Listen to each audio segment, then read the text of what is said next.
The Christian Science Monitor is an international news organization that delivers global coverage via its website, weekly magazine, daily news briefing, email newsletters, Amazon Kindle subscription, and mobile site. It was started in 1908 by Mary Baker Eddy, the founder of the Church of Christ, scientist. As of 2011, the print circulation was 75,052. The CSM is a newspaper that covers international and United States current events. The paper includes a daily religious feature on the home forum page, but states the publication is not a platform for evangelizing. On October 28, 2008, editor John Yema announced that the Monitor would discontinue its daily print version to focus on web-based publishing. Instead of a daily print edition, CSM would publish a weekly news magazine with an international focus. Concept and inception: despite its name, the Monitor does not claim to be a religious-themed paper, and says it does not promote the doctrine of its patron church. However, at its founder Eddy's request, a daily religious article has appeared in every issue of the Monitor. Eddy also required the inclusion of Christian Science in the paper's name, over initial opposition by some of her advisors who thought the religious reference might repel a secular audience. The Monitor's inception was, in part, a response by Eddy to the journalism of her day, which relentlessly covered the sensations and scandals surrounding her new religion with varying degrees of accuracy. In addition, Joseph Pulitzer's New York World was consistently critical of Eddy, and this, along with a derogatory article in McClose, furthered Eddy's decision to found her own media outlet. Eddy declared that the Monitor's mission should be to injure no man, but to bless all mankind. Later developments: the Monitor was for several decades published in broadsheet form but in 1975 switched to tabloid format. The paper's overall circulation has ranged widely, from a peak of over 223,000 in 1970, to just under 56,000 shortly before the suspension of the daily print edition in 2009. Partially in response to declining circulation and the struggle to earn a profit, the church's directors and the manager of the Christian Science Publishing Society were purportedly forced to plan cutbacks and closures, which led in 1989 to the mass protest resignations by its chief editor Kay Fanning, managing editor David Enable, associate editor David Winder, and several other newsroom staff. These developments also presaged administrative moves to scale back the print newspaper in favor of expansions into radio, a magazine, shortwave broadcasting, and television. Expenses, however, rapidly outpaced revenues, contradicting predictions by church directors. On the brink of bankruptcy, the board was forced to close the broadcast programs in 1992. The paper has been known for avoiding sensationalism, producing a distinctive brand of non-hysterical journalism. In 1997, the Washington Report on Middle East Affairs, a publication critical of United States policy in the Middle East, praised the Monitor for its objective and informative coverage of Islam and the Middle East. Notable reporting: Monitor staff have been the recipients of 7 Pulitzer Prizes, the most recent in 2002. 1950, Pulitzer Prize for International Reporting, Edmund Stevens, for his series of 43 articles written over a 3-year residence in Moscow entitled, "This is Russia Uncensored." 1967, Pulitzer Prize for International Reporting, R. John Hughes, for his thorough reporting of Indonesia's attempted transition to the new order in 1965 and the purge that followed in 1965. 1968, Pulitzer Prize for National Reporting, Howard James, for his series of articles, Crisis in the Courts. 1969, Pulitzer Prize for National Reporting, Robert Kahn, for his inquiry into the future of our national parks and the methods that may help to preserve them.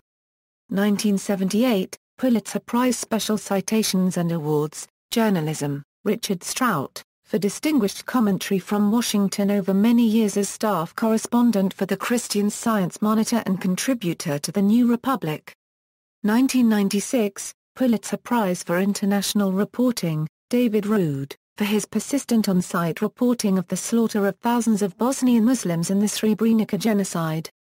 2002, Pulitzer Prize for Editorial Cartooning, Clay Bennett, in April 2003, After being provided documents by a former Iraqi general, several news organizations reported that George Galloway was accused by a U.S. Senate committee led by Norm Coleman of personally profiting from corruption within the United Nations Oil for Food program.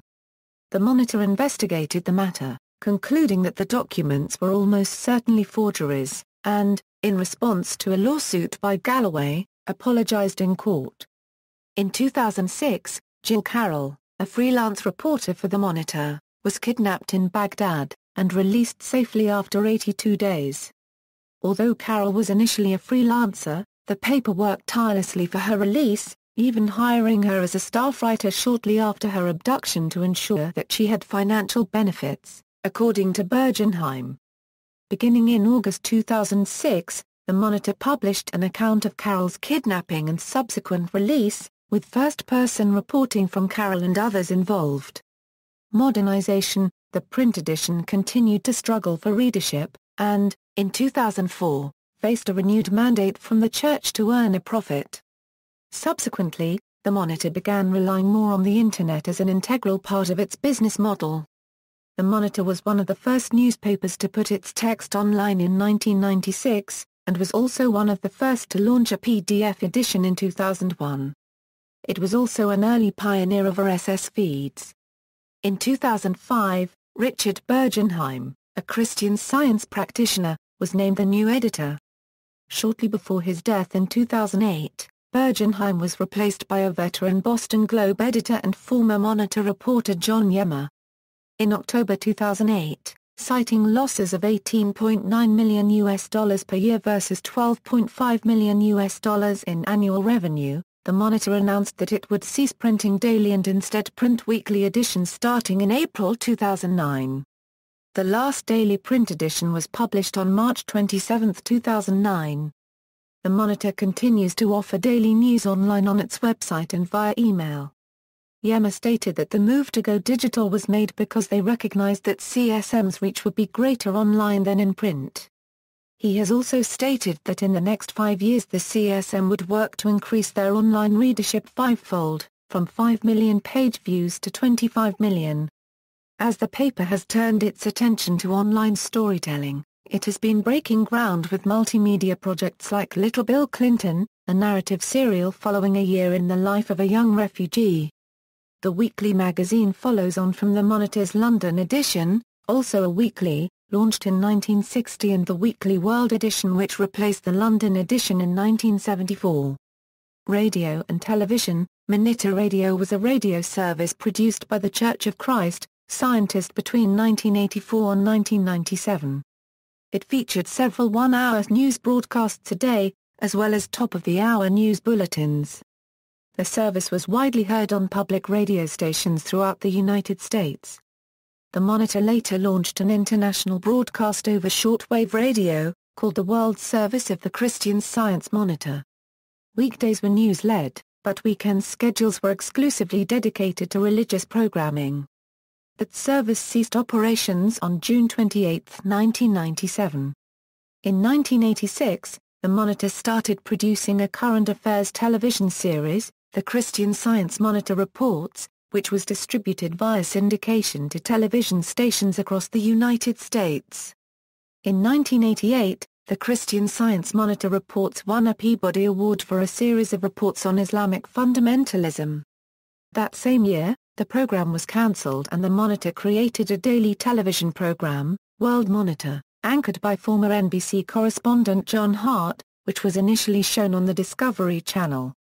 In 1991, World Monitor moved to the Monitor Channel, a 24-hour news and information channel. The only religious programming on the channel was a 5-minute Christian Science program early each morning. In 1992, after 11 months on the air, the service was shut down amid huge financial losses. References. Further reading, Merrill, John C. and Harold A. Fisher. The World's Great Dailies, Profiles of 50 Newspapers, pages 96 to 103. External links. Christian Science Monitor official website, About the Monitor. Christian Science Church puts Monitor Radio up for sale, April 28, 1997, Monitor Radio goes dark at end of this week, June 23, 1997, Christian Science Monitor going mostly online, pjnet.org video interview with editor John Yema, November 17, 2008.